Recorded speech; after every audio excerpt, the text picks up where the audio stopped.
Hey December. All right, so here is your past life spread. So what we're going to do is we're going to look at where you were, what you did with the majority of your time, an important day here with the relationship and feelings involved, another important day, relationship, feelings, the death and lesson learned, and we'll get hints of time throughout. Now, I know you mentioned wanting to hear about another life, that you were very drawn to Egypt and certain details about that. So, I don't know if this will connect to that. However, this is not that life. So, the thing is, why you don't want to be disappointed in that is because it's very likely, because the intention I set was, hey, if she had a life there that she needs to see about right now, today, while I'm doing this, please bring it up. So that life, that doesn't feel like this is that life. This is going to be relevant in the way that whatever comes through here might open you up or activate something or give you downloads or connect you with certain information about yourself or whatever that might actually kickstart memories coming back about the life you want to know about, or it might clear up blockages in you and create space in you to allow more information and downloads to come in yourself about that life. And honestly, for that not to come through here too, because a lot of times I can set the intention and bring through the life if it's meant to be seen or whatever. But if that's not coming through right now, either one, it can come through in a later reading kind of deal after you've cleared up some stuff, or two, it's not meant to come through any psychic or intuitive person because you're supposed to be remembering it yourself. And when you get those downloads and memories yourself of past lives, usually that's so much more validating than hearing someone else tell you about it. So that could be what they're waiting for. And when I say they, I'm sure you know your guides, the universe, whatever you're working with might be waiting for you in that way. But this is certainly going to be a step towards it, which is really cool. Now, I did get something, things coming through about it, the Egypt life kind of thing. So there's definitely a connection there. Like, don't doubt a connection. You're saying, oh, I think this, I think that. It's like, no, there's a connection definitely with what you're dealing with. The connection is, it's going to be a little bit deeper than the surface level. So there's information for you about that life that you're not going to find on the internet, or if it's on the internet, it's in like the deep communities of people who like really go into the spiritual aspect of that Egyptian life of that person, so to speak. And there are elements of that life that are non-human, ET oriented. So if you are a believer of ET or ETs like different star systems, non-humans, that kind of thing, if you're a believer in that, then this won't come as a huge surprise to you. If you are not a believer in that yet, then it's something for you to look into that aspect of that Egyptian life and those people you were talking about to see if that resonates with you, okay? Because I feel like that is where the information is. It's not about the relationship between the two people you're talking about. I mean, it could be about the relationship, but it's more about your relationship to the aspect of that person and that time that isn't known, like obviously known, or in, I guess you would say, mainstream media, so to speak. So the best way I can tell you, and we'll get right into this, I'm sorry, but I do need to tell you, the best way to connect with that life for you now and get answers would be to meditate.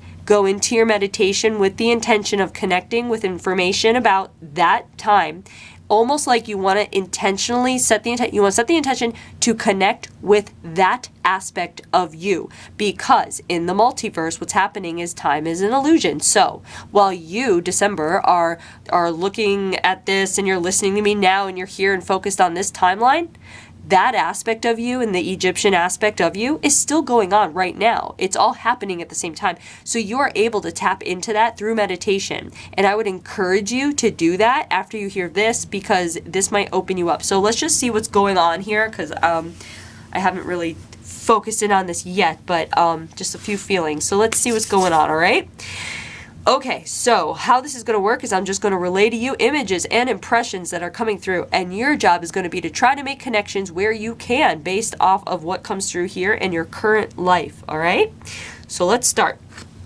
So here, this is the island life. Now the island, the place, when I get the island card, it doesn't always mean like, ooh, Hawaii and Fiji and tropical islands and da-da-da.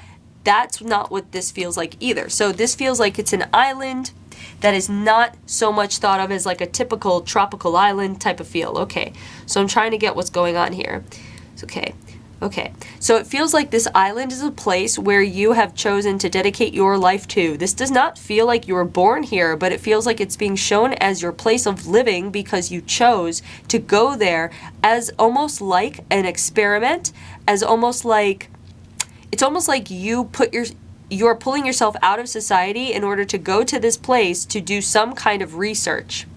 And I'm trying to see what it is because it feels like we're looking at something that might be it's like a mix between archaeology and environmental aspects or geology. So there is the earth aspect involved where it's like there's something about the environment itself, and then there's something about archaeology where it's the history of this place, something to be found, something to be, it's almost like you're looking for something. And I don't know if what it might be is like, it feels like if you put those two together, then what you might be looking for is something like almost like fossils. Like you have a theory that there was a certain life, a life form that existed in this region, this island, this region, and you want to test your theory out. So you go to research to go basically dig it up. Like you want to find evidence that something existed there that no longer exists there.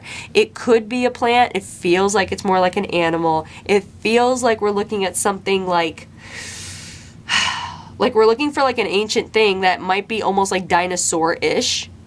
That's what it kind of comes across as. But what they're showing me is you actually finding it, and the fossil is like of a small creature, but it's a creature that's small. So it's like so they're showing me this fossil that looks like it's like a creature's fossil that is small, but we would never think of that creature as being that small. It's almost like if you were to take an elephant and then find a fossil of an elephant that's this size. Do you know what I mean? It's like that kind of weirdness, like that kind of like, okay, this is strange. Where is this coming from? Okay.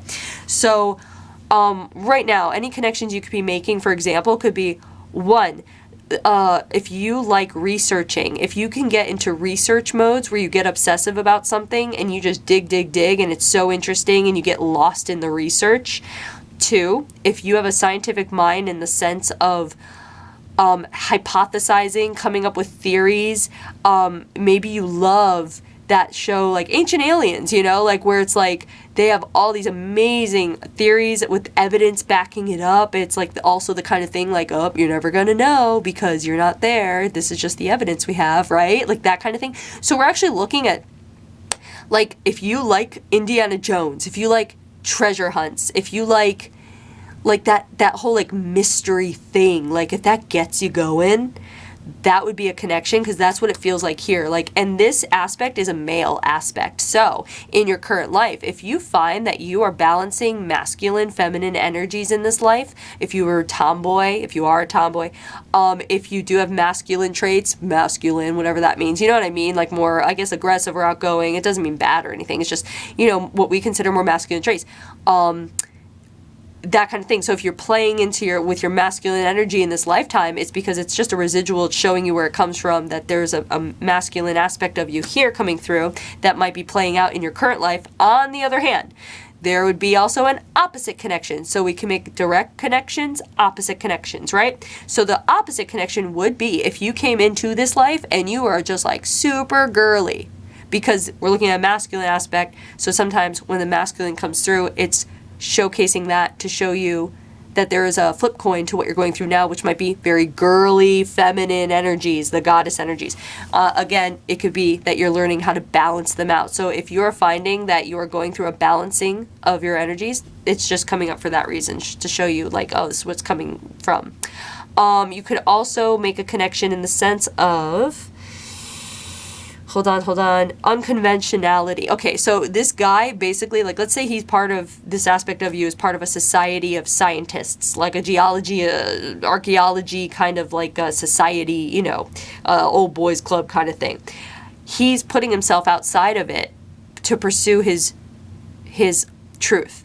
And I feel like there's a message in that for you, is to make sure that you are walking your own path, that you are not allowing the external, the society, to keep their kind of claws in you, in the sense of making sure that you are deprogramming yourself from programs, from society, because what I feel like is very important for you is to make sure you are clearing your space of all the bullshit. Like, and when I say space, I mean your internal space.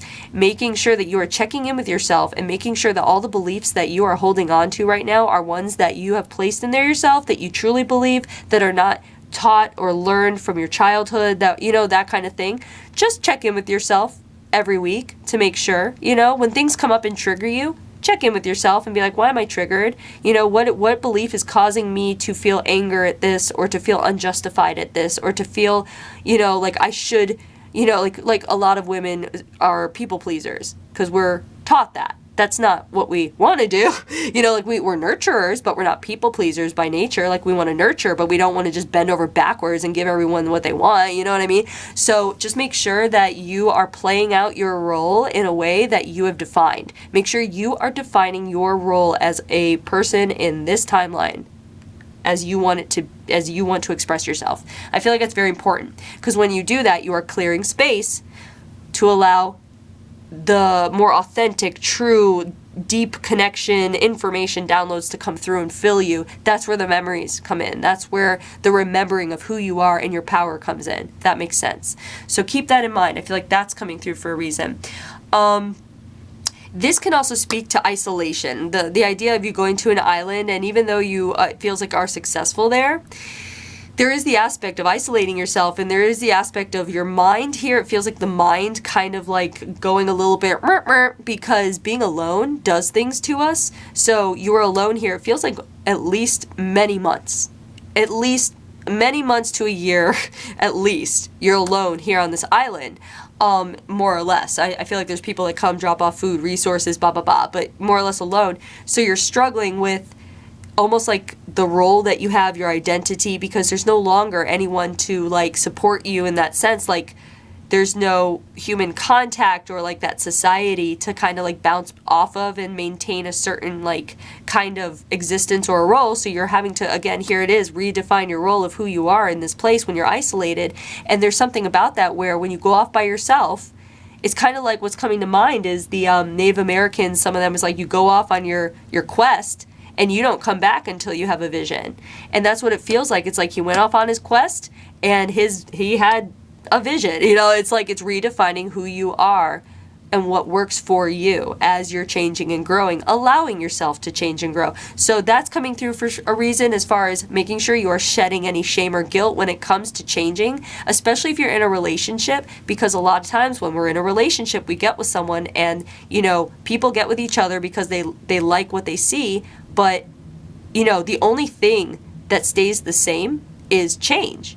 We know this. So you're going to change, and you need to be able to give yourself permission to change and not hold yourself back or become stagnant because you're seeking permission to change from another person. Make sure that you are investing in your own sovereignty and self-empowerment in that way, and giving yourself the permission you need to change, because change is very natural. So don't feel bad about changing. Okay, so that's what I feel like is coming through here. Now this card here is the Take Care of Me card. The Take Care of Me card. And it's really interesting because there's no one to take care of you here except yourself. And I feel like this is showing up because the big lesson in this aspect's life is learning that you can really rely on yourself and take care of yourself. And it's not about like not needing anyone. It's just about understanding that you really do have everything you need. Not only that, but the next step is you have all the answers that you need. So he's looking for something. He's researching something. He's looking for evidence. He knows what he has to do in order to find it. He might not know where it is. There's no X on a map to mark the spot, but he's doing the work that will eventually reap the rewards of finding it, knowing that he knows that he has what it takes in order to find it. Not just that, but he's relying also on that beautiful, like, that excitement and that motivational energy of like, ooh, I know it's right beyond my reach. It's right there. It's right there. So it's also a message of making sure that you are following your excitement, because your excitement will not lead you down the wrong path. Even if you're walking that path of excitement and it feels like, oh, this is scary. Oh my God, I don't know. And I don't know. You're just going to have to keep walking it, because on the other side of the scary, fearful part of it, which even might look kind of like risky or kind of like, wait, this isn't what I thought it would look like.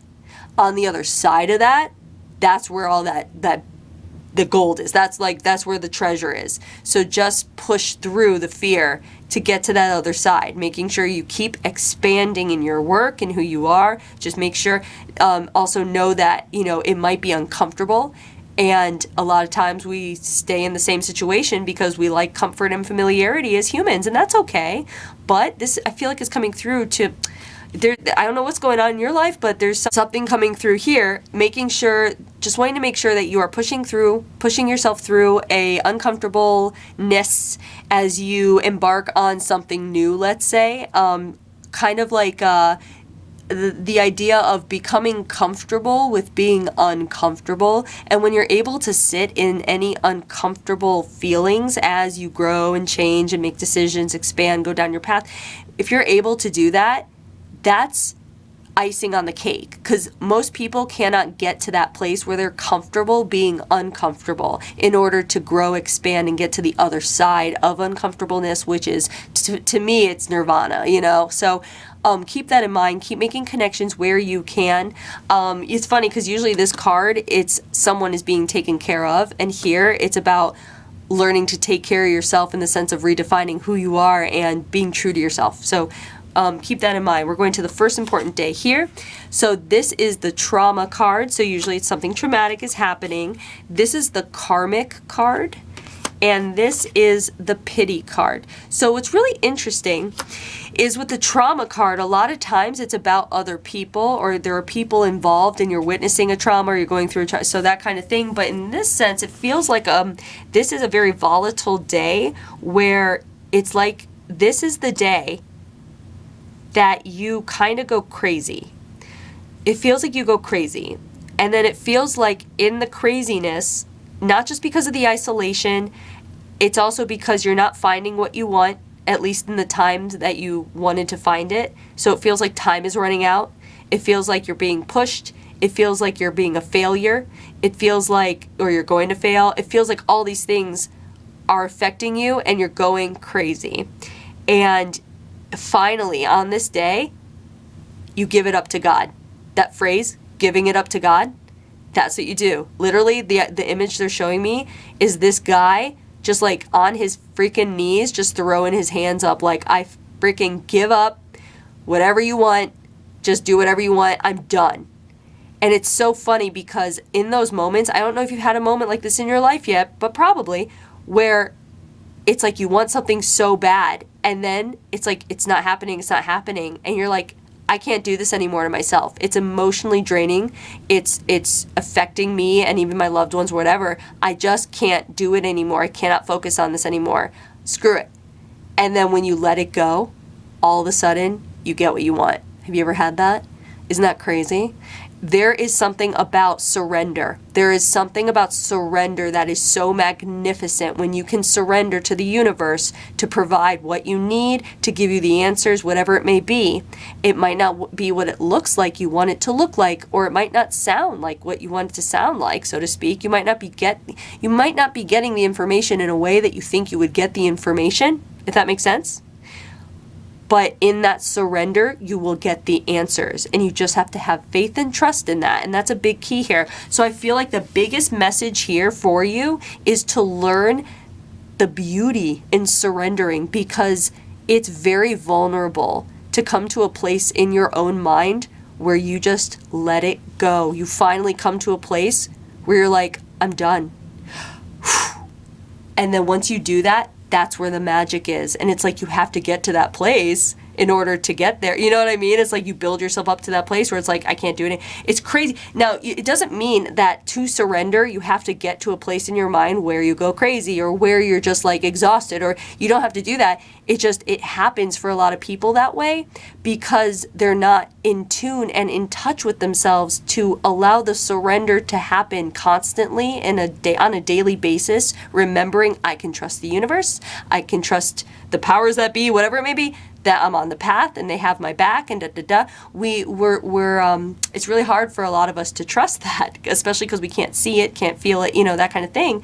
But this is a clear message of learning to surrender the need to know, the need to see, the need to whatever it is. Like, there's a need. If anything comes to mind for you now that I'm talking about, that is the thing you need to surrender to and trust that the answers for it, or whatever outcome comes, it's going to be in your best interest. Even if you can't see it now, in hindsight you'll see it, but you just got to trust and go with the flow and just surrender to that. So it's about learning the practice of surrender, and with that, look up the practice of non-attachment. So non-attachment is when you can step back and observe the emotions, observe the situation without being emotionally attached to it. And a lot of people think that sounds like callous or shallow or like cold, but it's not. It's actually unconditional love. So it's about observing so you don't get attached, because being attached to it in that way, it means you're in it and you're not able to see the big picture of it, to see what's really going on here. So you want to be able to surrender, and in surrendering, you want to add the non-attachment to the emotional aspect so you can really see how your surrendering is really kind of almost manifesting the reality that you want, because you're finally letting go and allowing, if that makes sense. So again, everything I tell you here has got to resonate with you. If it doesn't resonate with you, throw it away. What does resonate with you, keep. If something here I say doesn't like click or connect, just tuck it in the back of your mind, because a lot of times, months later, a year later, something's going to happen and you'll be like, oh, okay, this is what she was talking about, that kind of thing. So just tuck it in the back of your mind, no problem. So what's really interesting is this surrender created a karmic bond with the universe in a beautiful way. It created a connection. It created the connection you want. So karma, a lot of people think is bad, but in a sense, I almost want to say this isn't karma, it's a connection. So this aspect of you in this moment of what he would consider, I think, weakness, but turns out to be strength, that surrendering moment, he created a connection to the universe in a way he's never done. In fact, what you would call enlightenment or awareness. And it's a beautiful thing. And it's the kind of thing where he probably can't even articulate it. And I feel like we're looking here at like the 1910s kind of thing. We're looking at the cusp of the turn of the century is what it feels like. So if you've ever been drawn to that time period, that's what we're looking at here. That would make sense. Okay, so then the pity card comes in, because it's almost like the pity comes in where it's like you're pitying yourself, this where you're going crazy, a lot of self-pity, victimization, martyrdom, all that BS that you want to get rid of. You don't want to be a victim, you don't want to be a martyr, you don't want to do this to yourself. So it's releasing of the pity, releasing in the surrender. And that's what's beautiful about learning surrendering, is you let go of all these lower chakra, lower vibrational feelings of pity, victim, self-victim, blah, blah, blah. When you can let go of that, that's creating so much space for all of the higher vibrational stuff to come in. So just keep that in mind. Make connections where you can with this. And I'm going to go to the next important day. I feel like if there's something else that comes up, I'll come back to that. But keep making connections where you can here. Now, the next important day, we see Mother Nature. Okay, this is fun already. What's coming through is really interesting. So Mother Nature is like, natural disasters, things like that usually. And then here we're looking at spouse. And then here is the horror card. Okay, so what's interesting is what came through right away with this card. This is the catalyst for the success. So something it's almost like a huge storm. Let's say it's a tropical storm of some sort. It feels like it's coming in from the water and it's big. So this storm is almost very, I would want to say very scary. It's a very scary storm for you, okay, right? So in the wake of this storm, this is beautiful. This storm is scary. You might even die. You don't know what's going to happen. And because of this storm is where the success comes from. The scary, fearful thing on the other side of this fearful, stormy night that you think you won't survive, this is the reason you're also going to succeed at what you do. So it's almost like wanting a message wanting to come through for you to understand that all this, not all scary things and scary moments are bad. In fact, some of the scariest moments, and usually we're talking about times of like devastation when you think there's no way I can get through this.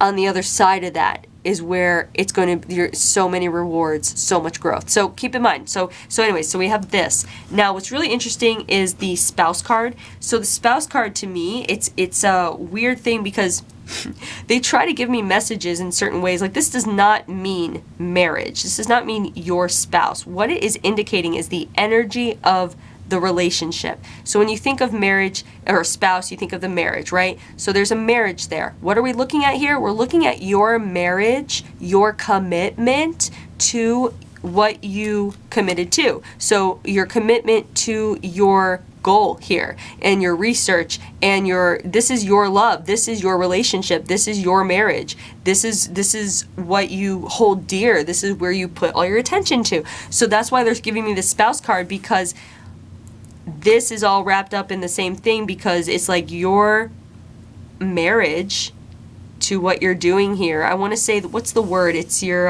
it's not a goal, it's the activity. Sorry, I just want to get the right word. Not the goal. One second. It's because it's more profound with this word and it's on the tip of my tongue. Come on, guys. What's the word? It's the, mission. There we go. Thank you. Okay. Okay, so this is your mission in life. This is your purpose and your mission in life. Wow, easy for me to find that easy word. And so it's all wrapped up in the same. So this stormy night, this fearful, fearful night, after giving it up to God, this happens. Basically, it feels like the next night, or it might be piggybacking off the, like, this is the day and this is the night. That's what it feels like, very close, because it's all happening at once, because what's happening is you're manifesting. So basically, this aspect of you manifested this storm. In a sense, once you surrendered, the universe is like, okay, we're going to step in and do our job. All right, there's going to be a storm. So they bring in the storm, super scary, and that leads to basically the most beautiful consummation of this marriage, of this mission. Don't mind me, I'm so lame. Anyway, and so the horror comes in, because it's like, oh, I'm really scared. This is the scary part. It's scary, scary, scary. You're like, you went through this crazy day, and now you're like, oh my God, I'm going to die. That's what it feels like. You're like, I just went through this crazy psychotic episode and now I'm going to die. So that happens, but it's the next day when the sun comes out. Guess who goes to a spot and finds what they were looking for? Because this storm moved around the earth in such a way. It moved the earth, the trees, the bushes, whatever it did. It cleared away the area in such a way and moved it in such a way that it allowed you to find the evidence you needed that you wouldn't have found if that storm didn't hit, and likely if you didn't manifest it through this episode here. So it's so beautiful. It's like very synchronous and meant to be, and so you come to like a full, complete cycle and you find what you're looking for, and it's amazing. So I feel like, honestly, this is really a message for you to not give up on your mission, to recognize that the act of surrender will come into play if it hasn't already, to recognize that if you're fearful of the unknown or things to come, acknowledge the fear. It's okay, but don't give in to it. Acknowledge it, just like you do your ego. You acknowledge the ego is there, but you don't let it control you. It's about controlling your thoughts, not letting your thoughts control you, kind of thing. That's the same thing with the fear. Know that there's a fear there. Know that, yeah, I'm going to work on this, but I'm not going to give in to it. The fear is not going to own me. I'm the owner of my fears, and I will work with them. think of it that way. You're the zookeeper of all your fears.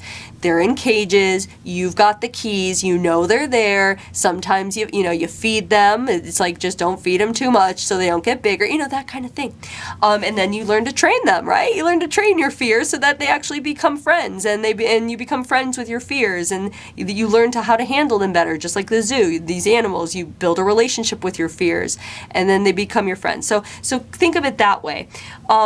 Fear is not to be feared. So keep that in mind, because pushing through the fear, surrendering and trusting, all of this is going to get you the answers you need. This is going to get you to where you need to be. This is going to push you forward in a big way. This is going to be an evolution of your soul, and you are going to see utmost manifestation if you do this. This is a formula for you. This is a formula. So take advantage of it, okay? All right, keep making connections where you can. Oh, I have goosebumps, man. I love this. Okay. Here is the death card. This death card is the natural death. It feels like you came back with the evidence. It feels like something was published. You might even be able to find a publication of this somewhere. I'm trying to see where he went back to. This man is trying to see. Hold on. Yeah, okay. Hold on. Sorry. There's something European about him.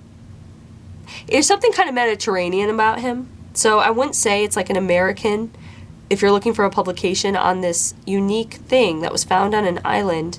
Because you can do some Googling and digging and sometimes find these things, which is great. I'm trying to give you details. He feels Mediterranean. It feels like we're looking at someone who is... What's happening? We're looking at somewhere along... Something about Spain. Okay, so if you look at a map of Europe, so if you follow the Italian boot around on the circumference to Spain, there's something about, he might even travel between Italy and Spain. There's something right there.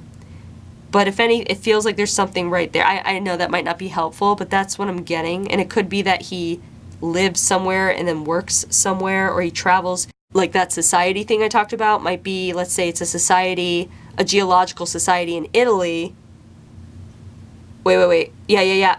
Okay. There we go. So it feels like he's from Spain, part of this thing in Italy, and it feels like the island might actually be off of that area. So again, look at a map of Europe and follow the edges of Spain, the edge of the continent from Spain to Italy, not all the way down to the boot, just that little curve there, right there, and then that is going to be the area where you might want to look and see if there are geological societies or archaeological society dealing with something, whatever we're talking with. I know that might be very general, and I'm sorry, but that's all I got. All right, but this is a natural death, and why I'm talking about this other stuff is because it feels like he goes home. He finally, basically, like, he was isolated, and he brings himself back to life, back to society, and he's able to claim fame. It's a claim to fame. It's a wonderful discovery. It's amazing. It's unique and interesting. It gets published. He's awarded. It's a big deal, and he feels very fulfilled for all this. So that's also a message for you, that you will feel the fulfillment that you're after, the contentment, the fulfillment, the whatever it is you want. You're gonna feel that. Work on this formula. It's coming. Like, it's so coming. And then it's not just a one-time thing. Like, you can keep this feeling going once you reach it. You just need to clear some space and fill it with some other stuff and do this formula. So we're going to go to the lesson here. This lesson is the mind and the brain and strategy, which makes perfect sense for this scientist who's coming here to find this thing that he has a theory about. So you really utilized your smarts, your brains, your mind, your work, everything here beautifully. So you in your current life might be a very good worker. You might be very organized with your stuff. You might be a list maker. You might, again, be a very smart and intelligent, intellectual person. At the same time, you can be that and this, or you can be that or this in this life. So you can either be that way and heart-centered, spiritual, on a more of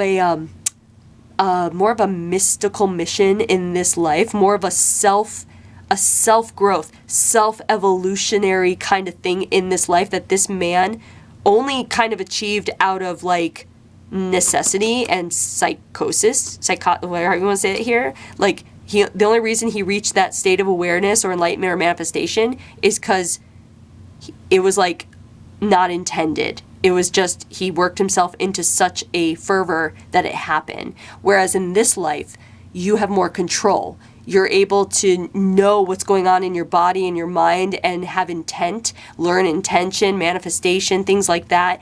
More of a grip on your emotional state, more exploration into your emotional state, more relying on your emotional state to veer you and steer you, your inner GPS system, that intuition. I feel in your current life, that's what you're supposed to be tapping into. Even if you are super intelligent, smart, and academic, blah, blah, blah.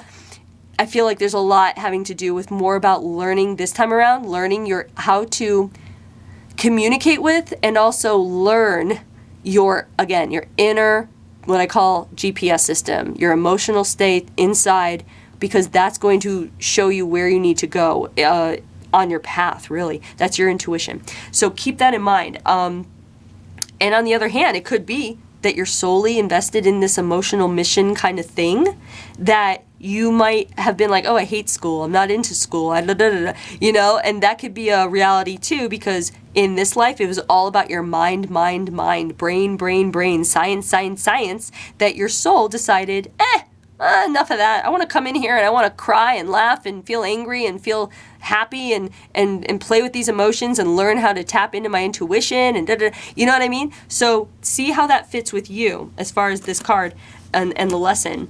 But I strongly feel like it's time to really fine tune that inner GPS system of yours. It's going to lead you exactly where you need to be, I promise.